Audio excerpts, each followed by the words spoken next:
ครับพายุฝนตกหนักนะครับคืนวันที่3นะครับ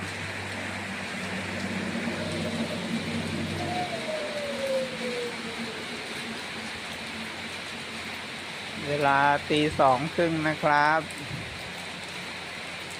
นี่พายุฝนตกหนักตกแบบนี้2 วันแล้วนะครับเวลานี้นะครับตกไปยันสว่างนะครับ